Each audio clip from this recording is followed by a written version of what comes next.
राहुल गांधी की आलोचना में स्मृति ईरानी फ्लाइंग किस पर भी बरस पड़ी। उन्होंने जाते जाते एक अभद्र यहां पर लक्षण के दर्शन दिए। It is only a misogynistic man who can give a flying kiss to a parliament with seats female members of parliament. ऐसी गरिमा विहीन आचरण को इस देश के सदन में कभी नहीं देखा गया। ये उस खानदान के लक्षण हैं, ये आज सदन में देश को पता चले। फ्लाइंग किस कब से मिसोजिनिस्ट और मर्दवादी हो गया। बच्चे तक फ्लाइंग किस करते हैं, अपने दादाजी को करते हैं, दादी को करते हैं, नाना नानी को करते हैं। फ्लाइंग किस का इस्तेमाल कई संदर्भों में किया जाता है। एक दोस्त जब अपने दोस्त को विदा करता है तब करता है। एक खिलाड़ी मैदान से अपने फैन को फ्लाइंग किस भेजता है। यह तो आभार और अभिवादन का बहुत सुंदर प्रतीक है। जो लोग फ्लाइंग नहीं कर पाते हैं वे फ्लाइंग किस के सहारे कल्पनाओं में उड़ान भर लेते हैं। ये पुरुषवाद का, मर्दवाद का प्रतीक नहीं है। हर बात में भारतीयता की खोज हमें कई बार कुतर्कों की ऊपरी मंजिल पर ले जाती है, जहां झगड़ा इस बात पर होने लग जाता है कि आप पतलून और शर्ट पहनकर भारतीय नहीं हो सकते, धोती कुर्ता पहनकर ही हो सकते हैं। अब कौन तय करेगा कि आंखें मारना, फ्लाइंग किस करना किस देश से आया है, लोकल प्रोडक्शन है या ग्लोबल प्रोडक्शन है।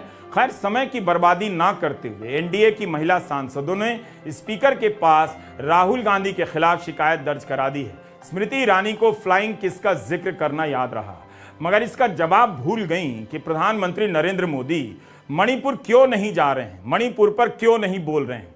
मुद्दा यह है कि स्मृति ईरानी मणिपुर की हिंसा और महिलाओं के साथ हो रही हिंसा के आरोपों के जवाब में अपनी सरकार का बचाव करने के लिए अतीत का उदाहरण क्यों देती रहीं। स्मृति ईरानी को क्यों लगता है कि किसी को याद नहीं रहेगा कि सुप्रीम कोर्ट में क्या हुआ इस मामले को लेकर। सुप्रीम कोर्ट ने कहा कि राज्य में कानून व्यवस्था नाम की कोई चीज नहीं है, तो एक मंत्री को बताना था, केंद्रीय मंत्री को, कि मणिपुर में कानून व्यवस्था है या नहीं। सुप्रीम कोर्ट ने कहा कि केवल 1-2 मामले में गिरफ्तारियां हुई हैं, लेकिन 6,500 से अधिक एफआईआर हैं। उन मामलों में गिरफ्तारियों का क्या। ऐसा लग रहा था कि कश्मीर से लेकर बंगाल का सहारा इसलिए लिया जा रहा था ताकि मणिपुर पर जवाब देने की नौबत ना आए। असम राइफल्स के खिलाफ एफआईआर क्यों हुई है यह जवाब में था ही नहीं। स्मृति ईरानी के भाषण में राहुल गांधी मणिपुर से ज्यादा छाए हुए थे। ऐसा लगा कि आज सदन में राहुल गांधी के खिलाफ अविश्वास प्रस्ताव लाया गया है, नरेंद्र मोदी के खिलाफ नहीं।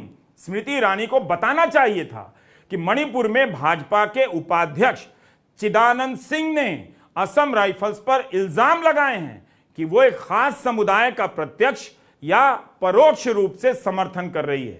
उनकी ही पार्टी के नेता सेना के निर्देशन पर काम करने वाली असम राइफल्स पर आरोप लगा रहे हैं। मणिपुर के भाजपा उपाध्यक्ष चिदानंद सिंह ने असम राइफल्स पर आरोप लगाया है कि असम राइफल्स के जवान मैतेई समुदाय की महिलाओं और पुरुषों को पीट रहे हैं, प्रदर्शन करने नहीं दे रहे हैं। यही नहीं, असम राइफल्स दूसरे समुदाय की महिलाओं के साथ नाच रही है। उन्होंने कहा कि हालात इतने खराब हैं कि एक राजनीतिक पार्टी का सदस्य होने के बावजूद इस समय मेरे लिए मेरा समुदाय, मेरे लोग और मेरा राज्य मेरे लिए पार्टी से ज्यादा जरूरी हो गए हैं। उनका बयान छपा है कि भारत सरकार के नियमों को लागू करने में भेदभाव मैतेई समुदाय के लोगों में केंद्र सरकार के प्रति विश्वास खोने का बड़ा कारण है।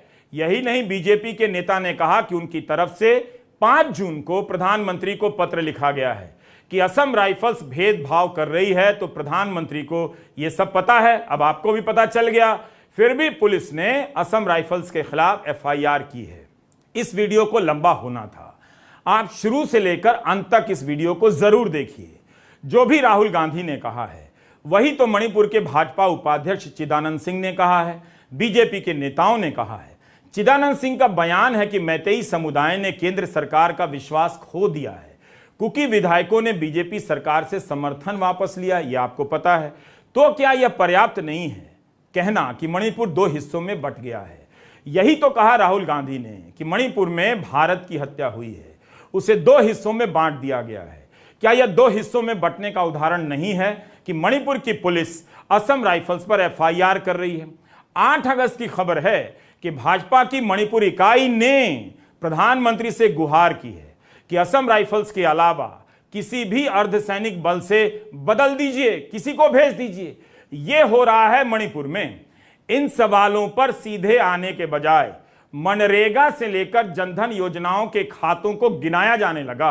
कश्मीरी पंडितों के साथ क्या हुआ उसका सहारा लेकर मणिपुर से बचा जाने लगा। अब खबर आ रही है कि सेना नाराज है, एफआईआर का मुद्दा राज्य सरकार के सामने उठाने जा रही है। एफआईआर किस बात को लेकर हुई है? 5 अगस्त को मणिपुर पुलिस ने असम राइफल्स के खिलाफ एफआईआर की कि असम राइफल्स ने उनकी गाड़ी रोक दी और अपनी ड्यूटी नहीं करने दी, क्योंकि घरों में सर्च करने से रोका गया। बीजेपी के एक विधायक ने कहा है कि राज्य की सरकार सेना को काम करने नहीं दे रही है। यही बात तो राहुल गांधी ने भी लोकसभा में कही है। हर रोज जब तक आप हिंसा को बंद नहीं करोगे तब तक आप मेरी मां की हत्या कर रहे हो। हिंदुस्तान की सेना मणिपुर में एक दिन में शांति ला सकती है।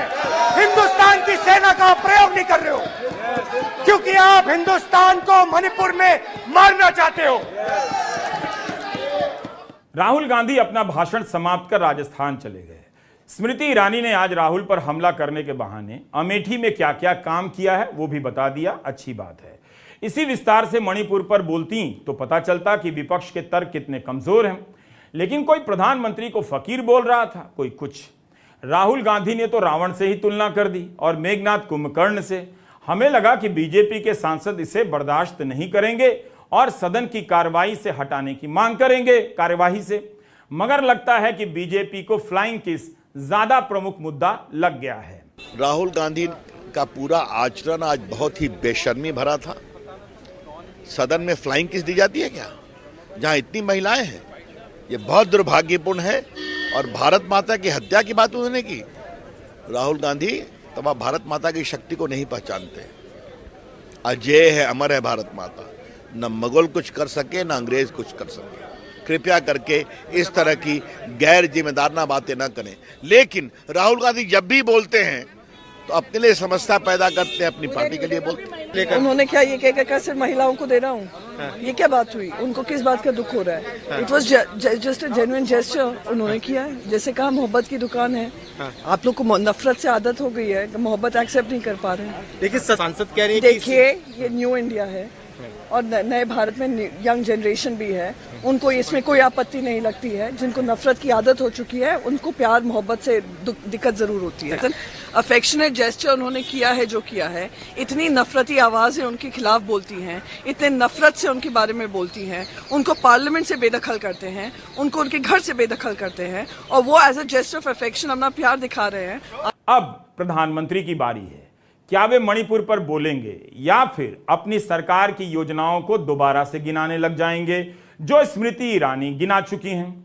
बल्कि स्मृति ईरानी ने बहुत सारी योजनाओं को गिनाकर प्रधानमंत्री मोदी के भाषण में मणिपुर के लिए काफी खाली जगह छोड़ दिया है। अब वे चाहें तो पूरा भाषण मणिपुर पर दे सकते हैं।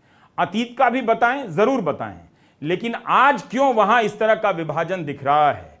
क्यों वे मणिपुर नहीं गए? क्यों उन्होंने मणिपुर में शांति की अपील नहीं की? इस पर भी विस्तार से जवाब दें तो अच्छा रहेगा। उम्मीद है इस हंगामे में मणिपुर और मिजोरम से बीजेपी और एनडीए के सांसद भी बोलेंगे। यह कितना अजीब है कि जिस राज्य की बात हो रही है उसी राज्य के 2 सांसद नहीं बोल रहे हैं। फिर बाकियों के बोलने का क्या मतलब रह जाता है?